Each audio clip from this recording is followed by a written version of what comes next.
I could just touch up those bits there. I'm not sure we've got time. It'll only take a minute and Besides, I think a few dents give me an air of, Dentedness? Exactly. And action? Pardon? Action? Oh. Sorry.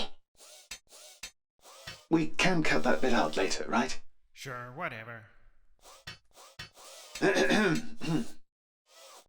Hello, I'm 5 and this is 10. Hello. We're 2 of the principal characters in the xXorüm film trilogy, and we thought you might like to know how a computer animated film is made. So we're going to show you how this one little sequence from Julian Tewksbury's short film It's a Boy was put together, and then you can see the whole process from beginning to end. Oi, that's enough of that, please. Oi. Out you go. Come on, out you go.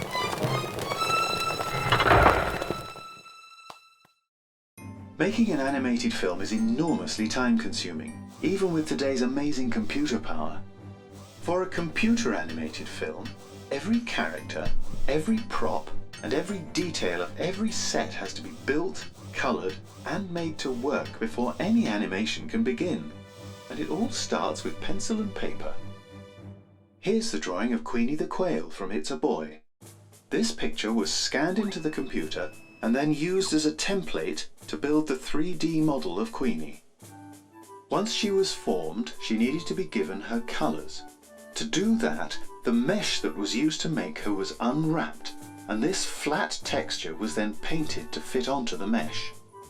Since It's a Boy was made to look like a cartoon, Queenie's texture was very simple. Textures in xXorüm will be much more complicated. Have a look at 10's chest piece here. The unwrapped mesh looks like this, and the surface textures have to be painted to fit. Watch how each layer builds up the final surface. First there's the colour, then the varying brightness of the surface, then the strength of the highlights, the width of the highlights, and the reflectivity. There! Now that looks like an old metal surface. Are you saying I look old? Well, yes. No. I think I'll get back to Queenie. Good idea.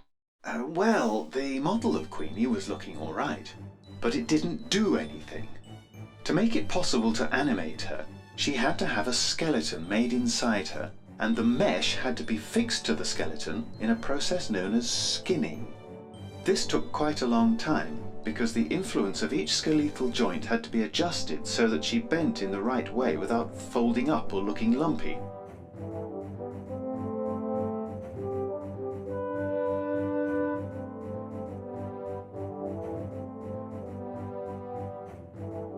The controls were then made to work the skeleton. Some of these were fairly simple, and others, like the wing controls, were very complicated. Here are the 148 lines of code that had to be written to make sure the wing feathers moved properly with the wing and didn't interfere with one another. As you can see, it worked nicely. Lastly, for characters who had to talk, all the mouth positions and other facial movements had to be modelled and applied as what are called blend shapes. For Queenie, this involved making 19 copies of her and then modifying each one to show, say, an eyebrow raised or the beak making a W shape. After this, she was finally ready to be animated. So, how do we get from the script to the final finished animation? Well, first of all, the voices were recorded so that the animators could time the mouth movements of the characters to the actor's speech. A lot of people think the animation is done first, but that would be much more difficult. Oh, yes, all right, I was just coming to that. A lot of people think the animation is done first, but that would be much more difficult. This way around, the animators can base their character's performance on the way the actors deliver their lines, and it allows the actors to give their own interpretation of the script, even to ad lib sometimes. All right?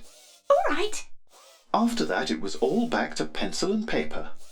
Working from the script and the sound recordings, the director and the storyboard artists made a kind of strip cartoon of the film, drawing every shot so that they could decide how the film was going to run. Once they were happy with the storyboard, It was then taken to the layout artist, who put the computer model characters into the sets and positioned the cameras and all the models for each shot. Most of the decisions about when to change shot and how long each shot would last were made in these two stages. Then the animation began. The characters were posed into one position and a key frame was recorded. The time slider was then moved on to the place where the next pose had to be, and the character was positioned again and key framed. This was done in several stages, starting with the basic movement like the flapping of these wings, and then refining it until the motion flowed properly. Here's the finished flying motion for Queenie. Mouth positions and facial expressions were added to match the voice recordings. In It's a Boy, the characters were animated without their clothes, and then a cloth simulation program was used to make the clothes move realistically with the bodies. Finally, the scene was lit in much the same way as for live-action films and prepared for rendering. Rendering is the process of making film frames out of the data that's in the computer. This takes an enormous amount of computing power. Pixar say that they took about 6 hours to render one single frame of film for Toy Story or Ratatouille. Cinema films run at 24 frames a second, so you can imagine how long it could take to render a whole film. To speed things up, many computers are linked together in what is called a render farm. For It's a Boy, the output frames were then assembled into movie files, which were edited together to make the final film. Then the sound effects were added into the soundtrack, and the music score was written and recorded. And with all those processes complete, the film was ready to be shown.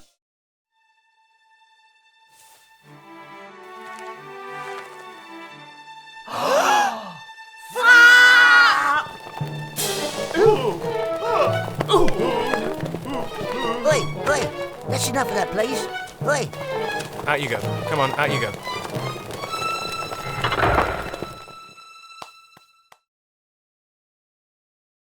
Was that all right? Yes, I think so. Although... Although what? Well... You could have mentioned that to render one frame, the computer has to take measurements of each of 2 million pixels at least 9 times. That's 18 million measurements for each frame. With 24 of those for every second of film, that's 432 million measurements per second, 25,920,000,000 per minute, and 2,332,800,000,000 measurements for the whole film. Oh. Do you think we should do it all again?